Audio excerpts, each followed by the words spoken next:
こんにちは。 IBT マガジンをご覧の皆様、野口美穂です。建築名人堂へようこそ。本日は国際的に有名な建築家山本理研先生の事務所、山本理研設計工場に来ています。そしてゲストは山本理研先生、そしてチーフアーキテクトの寺岡潤さんです。よろしくお願いします。よろしくお願いします。まずは視聴者の皆さんに向かってお二人からメッセージをお願いできますか。IBT マガジンで取材していただいてどうもありがとうございます。非常に重要なメディアだというふうに伺っております。今日は私が桃園市で桃園美術館を設計しておりますので、その話を含めて、皆さんに今台湾で何をしているか、あるいはどういう活動をしているかということをお話しできたらいいと思ってます。よろしくお願いいたします。そして寺岡さんお願いします。寺岡と申します。台湾の桃園市立美術館の、担当をさせていただいております。本日よろしくお願いいたします。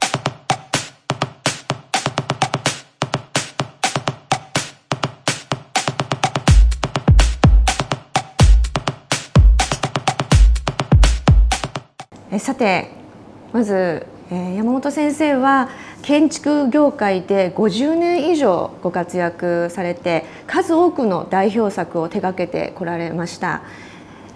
今おっしゃったように台湾とのご縁も深いそうで、1985年には台湾の建築家の方々と合同展覧会を開催されたり、また先ほどお話に出ましたけれども、桃園児童美術館、そして来年竣工予定の桃園市立美術館というこの素晴らしい作品を残されています。そして何よりも山本先生は建築界のノーベル賞とも言われる栄誉あるプリツカー賞を昨年受賞されました。で、私たち IBT マガジンもですね、この場をお借りして、遅くなりましたけれどもおめでとうございますということでお祝いの言葉をお送りしたいと思います。本当におめでとうございます。どうもありがとうございます。業界の皆さんはもちろん一般の読者の皆さんにもこのようなね、偉大な建築家である山本先生についてより深く知っていただければと思っています。インタビューに入る前なんですけれども、ちょっと先生のこの建築事務所のお名前なんですけれども、設計工場というふうに名前を付けられたのには何か理由があるんでしょうか。そうですね、工場っていうのは英語で言うとファクトリーですよね。アンディ・ウォーホール知ってますか？知ってます。アンディ・ウォーホール&ファクトリーっていうんですよ。彼のアトリエ。そういう刺激もあったし、その建築家はでその現場で働く時には我々は本当にその一つのものを作るための工事現場にいるわけですね。そういう工事現場にいつもいますっていう意味で、その工場ファクトリーっていう名前をつけたのがこれスタートする時の理由です。なるほど、そうなんですね。建築家っていうと私たちどうしても設計図であったりとか、あと模型を作られて大きなグランドデザインを手掛けられているっていうふうに思うんですけれども、やっぱり現場に行って、その仕事が発揮できると、そう力を発揮されるということなんですね。そうです。つい最近も桃園の美術館の現場に行ってきたんですが、日帰りで行ってきました。朝早く出て、それで現場に行ってちょっと見ればいいんですよ。そうすると何が今起きてるかが分かるので、寺岡さんたちがずっと現場にいますから、寺岡さんたちと一緒に現場に行って現場の確認をしに行ってきました。でそうするといろいろ問題点が発見できます。だからとにかく建築家は現場にいなくては、そのいい建築家を作るわけにはいかないと思います。そうですか。ありがとうございます。事務所の名前一つとっても先生のこの思いっていうのが強く込められているんだなというふうに思いました。はい、そして先生のその成長過程っていうのがすごくユニークだなというふうに思ったんですけれども、中国でお生まれになって、はい、で日本に、移られて、というふうにかなりユニークなバックグラウンドをお持ちだと思うんですが、その中でどんなきっかけで建築に興味を持たれるようになったんですか？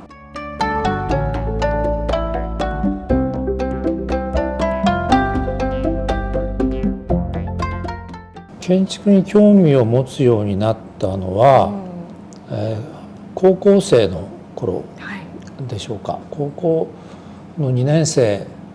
の時に修学旅行で京都とか奈良とか行ったんですよね。その時に古い建物を見てなんとなくいいなと思ったのがきっかけかもしれないですね。父親が電気のエンジニアだったので、エンジニアが面白い仕事だっていうことは大学に入る時になんか建築学科っていうのがあるらしいっていうのが分かって、それで建築を選んだ。そのエンジニアとして考えてましたから、エンジニアリングの一部として建築を選んだというふうに思ってましたね。最初にではその建築を学ばれるようになってご自分が思い描いていたのとどうでしたか？こう同じだなと思われたのか、それとも違うなと思われたのか。全然違ってましたね。その建築がエンジニアリングも重要だけども、エンジニアリングが中心ではないってことがよく大学に入ってから分かった学んだことですね。先生というとお話をいろいろなメディアで伺っているとすごくその哲学的な考えをお持ちだと思ったんですけれども、そういった考えというのも例えば建築を学ばれていた時からだんだんと積み上がってきたものなんですか？最初にですね、建築士研究会っていう学生のサークルがあって、はい、そこに入ったんですよ。大学の2年の時ですけども、でそれで建築の歴史の勉強を学生たちのサークルの中で勉強するようになって、それでその歴史的な見方ですね、建築のそれが身についていったっていうのはあると思いますね。なんかその中では建物の構造とか見た目とかじゃなくて何かもっと違うメッセージみたいなのが最初にその時読んだ本が和哲郎の「風土」っていう本があるんですけどね、それ読んだのがすごい強烈だったですね。刺激的だったです。大学の2年の時だったんですけども、和哲郎って哲学者なんですけどもね、面白い人で、まだ戦争の前ですね、船に乗ってヨーロッパ行ったんです。その時にどこを通っていくかというとアジア通って東南アジアですよねがずっと船でヨーロッパまで行ったんですが、途中にスエズ運河とか通るわけですよね。そう砂漠地帯を通ってくる。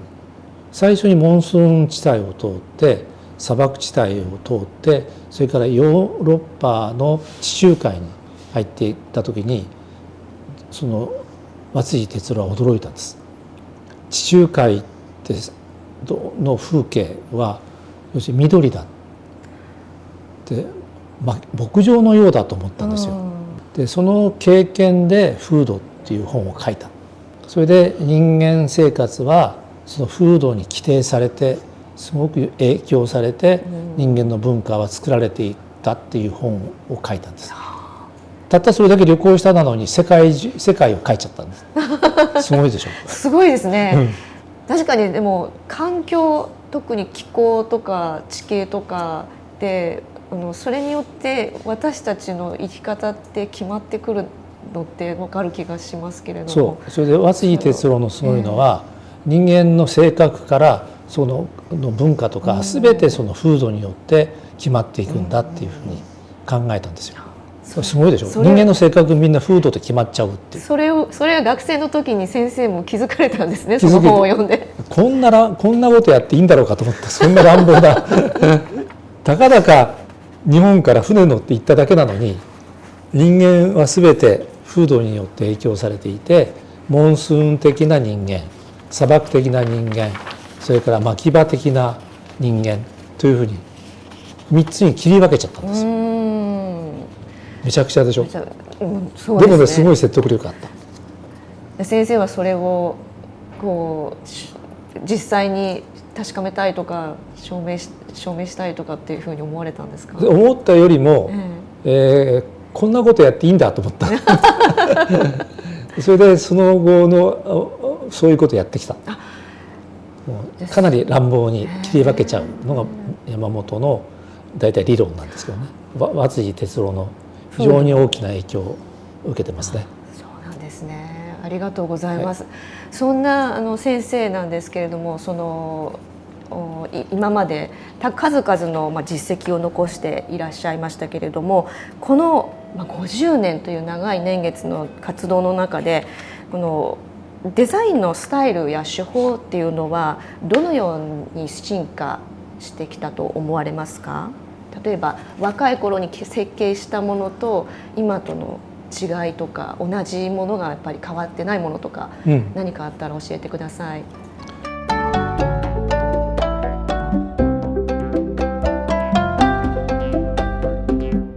もともと先ほどの野口さんおっしゃったように北京で生まれて、それで2歳の時に日本に帰ってきたんですよ。ですからその北京で生まれて帰ってきて父親がすぐ亡くなったんですよね。5歳の時に。ですから3人家族だったんです。弟が1人いて。だから私の家族はかなりその普通の標準的な家族とは違ってたわけですね。それとその後にうちの祖母も一緒に住むようになって、私の母の妹も一緒に住むようになって、おばはちょっと精神的に障害があったので、面白い家族だったんですよ。でそこに住んでいたので、家族っていうのは自分の家族は他の家族とは全然違うという意識がずっとあったのが影響してますね。建築を作る時に。それで大学に入って家族はこういうものだって教わるわけですよね。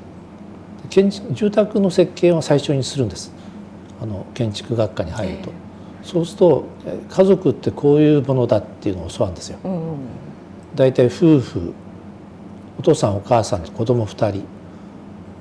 課題として出るのは犬がいる時に猫もいるかもしれない、というように大学2年ぐらいかしらねそうですね、思い出すとそのくらいにそういうふうに与えられるんだけど、そう経験がないんですよ。ご自分の家族は全然人とは違うから違う家族なので、それじゃあどういうふうにそれを作るのかなと思っていろいろと前例とか見るんだけども、それも全然自分の家族とは全く違うので、それで自分なりのじゃあ家族だとしたらどういう設計していったらいいんだろうかっていうのが考え始めたきっかけですね。そこはずっと変わらないです。やっぱりそこは先生がキーワードとされているコミュニティっていうところにもつながってくるんでしょうか。そうですね、母は薬剤師で北京の有名な薬局に勤めてたんで、日本で薬剤師の、薬学の大学出て、それで漢方薬の勉強に行きたいっていうので、一人で中国行って、でその薬局に勤めたんですよ。そうなんですか。そこはその漢方薬で有名な薬局で、今でも世界的に有名な薬局があるんですけどね。それとその中国から引き上げてくる時に、その時の中国は今台湾に逃げてきた蒋介石と毛沢東の中国と、中は戦争状態、内乱して、それで日本とも戦ってたし、で日本はやっつけたんだけども、中は依然として毛沢東と周恩来の軍が戦争している最中に逃げてきたんですよ。でもね、面白いことに中国のコミュニティの人がずっと助けてくれた。そうなんですか。じゃあやっぱりその中国に行った時に全然知らない人たちにも助けてもらっていたであろうという記憶がどこかに。それは母親から聞いたんです。